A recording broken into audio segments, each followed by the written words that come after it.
Sahabat, negara kita Indonesia adalah negara yang sangat kaya. Mungkin saat ini banyak di antara kita yang kurang sadar akan kebanggaan dan kekayaan dari bangsa kita sendiri. Kita terlalu fokus untuk mencerca dan mengkritik mati bangsa kita sendiri.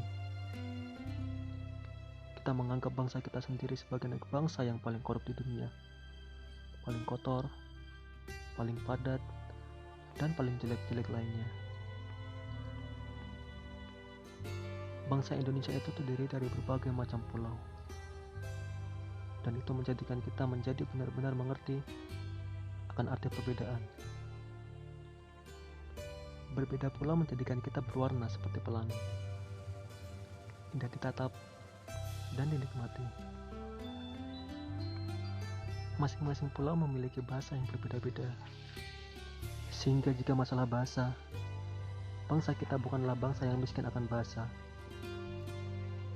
Dan uniknya lagi adalah, meskipun terdapat banyak bahasa yang berbeda, bangsa kita tetap bisa disatukan oleh bahasa nasional, yaitu bahasa Indonesia. Bagi kalian yang sering meremehkan bahasa Indonesia, kalian salah sangka. Karena sesungguhnya bahasa Indonesia adalah salah satu bahasa terhebat di dunia ini, karena mampu menyatukan jutaan manusia menjadi satu bahasa. Dari segi budaya, jangan ditanyakan lagi. Indonesia adalah bangsa yang sangat kaya akan budaya.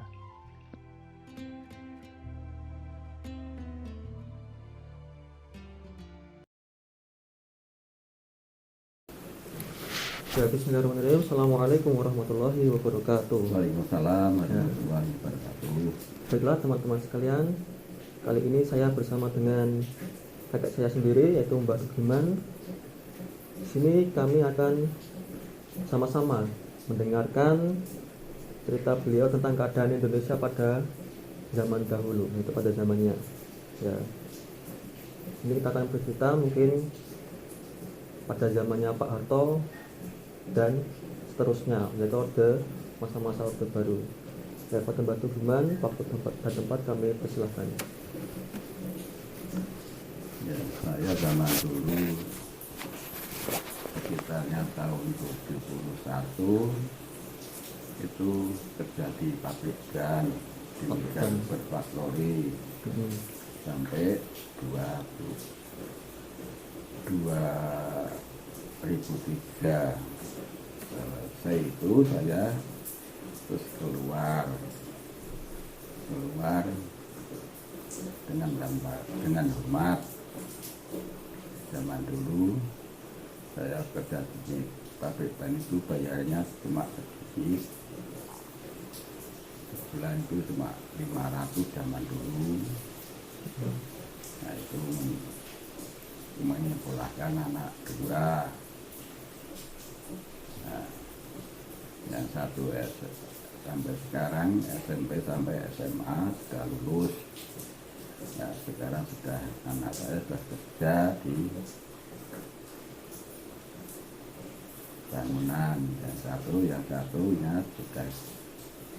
kerja di wali kota. Sampai sekarang penghidupan saya sudah kerja, sudah pengangguran. Ya kalau malam jaga malam bayarannya tidak mencukupi, karena sudah tua, sudah nganggur, tidak kuat tenaganya, nganggur, tidak ada pekerjaannya mungkin sudah terkuat kerja bangunan. Itu ketika kerja di pabrik ban ada masanya presiden siapa, Bang? Pak Soeharto. Pak Soeharto ya. Bisa diceritakan Pak, ketika itu keadaan ekonomi Indonesia bagaimana? Apakah mungkin ban-ban? Ekonominya Indonesia itu zaman dulu itu ya, sebelumnya Pak Harto itu ya ada makannya makanan bulgur, sama makanan apa itu gaplek zaman dulu itu. Zaman gaplek sama bubur itu zaman larang pangan itu. Setelah itu ya selanjutnya saya kerja di Mega itu tahun 71 sampai 2003. Nah itu sampai sekarang saya nggak kerja, ya cuma jaga malam itu yang bayaran dan kopi. Terus keadaan makanan zaman dulu gimana? Pak Karno kan katanya pada waktu Pak Harto kan katanya bahan-bahan murah gitu, layaknya makmur. Ya kalau makmur itu ya sebagian atas, tapi yang sebagian seperti saya ya sama saja. Tapi itu ya naiknya cuma berapa sedikit-sedikit.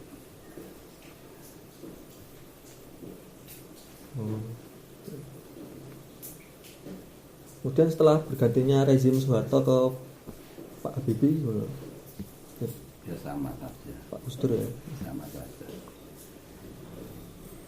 Ya sampai sekarang dapat bantuan-bantuan, kalau dulu kan enggak. Oh, dulu nggak ada bantuan sama sekali? Enggak ada bantuan. Kalau orang lain nggak tahu saya.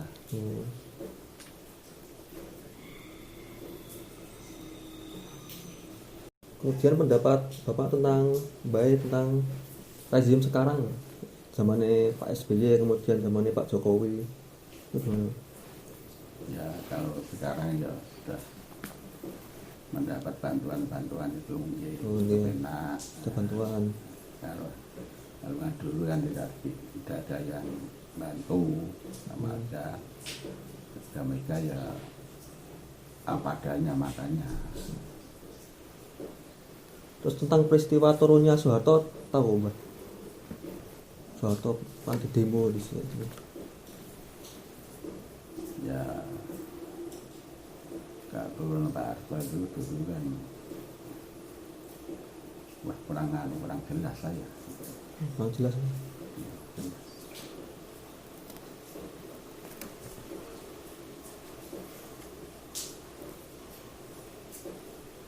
Dan ada lagi yang bisa diceritakan Mbak? Apanya?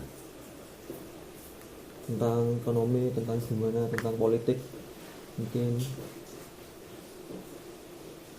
Politiknya saya nggak tahu, saya satu tidak belajar, keduanya tidak tahu apa itu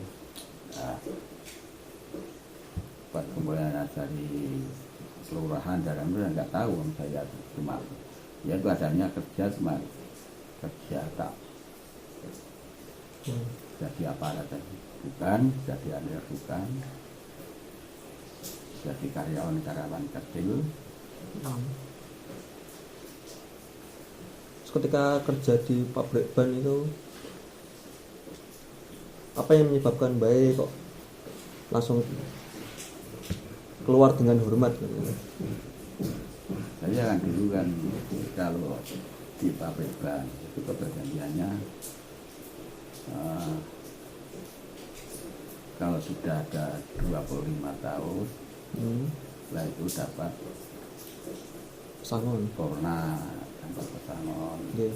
Nah saya bilang sekarang gini Mas, saya hitung no aku tahun 2021 sampai tak kira yang perlu berapa tahun. Saya bilang gitu lah. Terus personaliannya, oh itu bisa Pak. Ya sebelumnya ya saya apa itu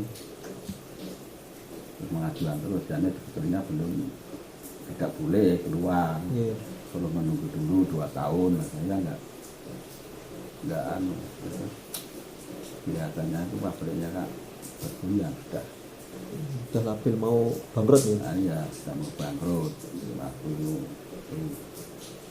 hasil pengajuannya bisa. Kemudian yang terakhir Bang, terakhir pesan-pesan baik kepada cacah nom, cacah muda gitu saat ini pun Pesannya sene yo sinau sing sregep. ya nek karo pesanku sinau sing sregep, sing disiplin, sing patuh karo pimpinan, pamane kerja ning pabrik, pamane ngendi patuh karo pimpinan, jangan sampai membangkang. Satu,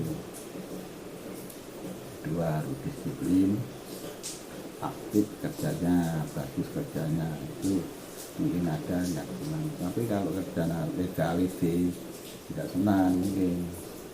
Yang punya perusahaan, yang punya pegawai, ya kerja itu ya bagus.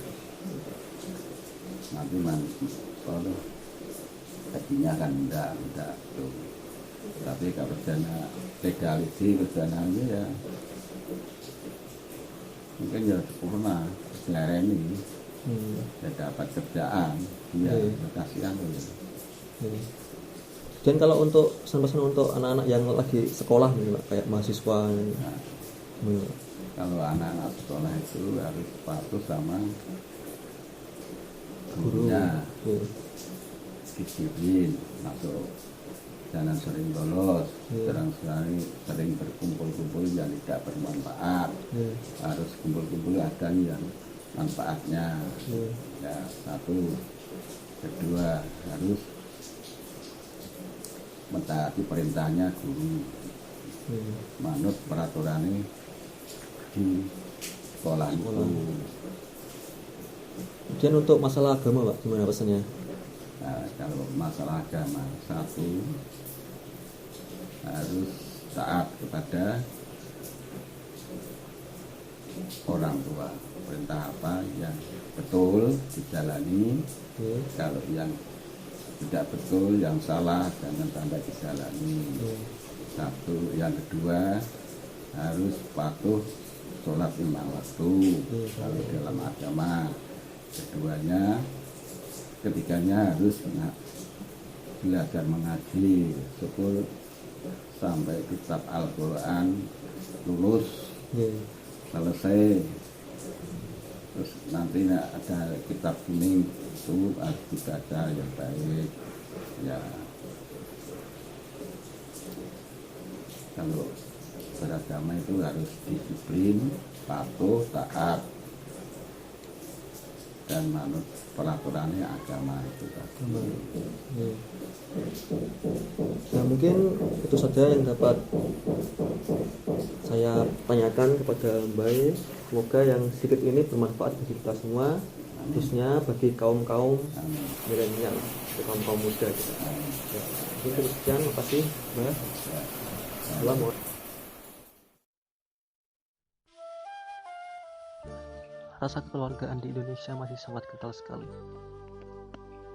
sehingga kata minta tolong akan selalu ada dan hadir dalam kehidupan masyarakat Indonesia.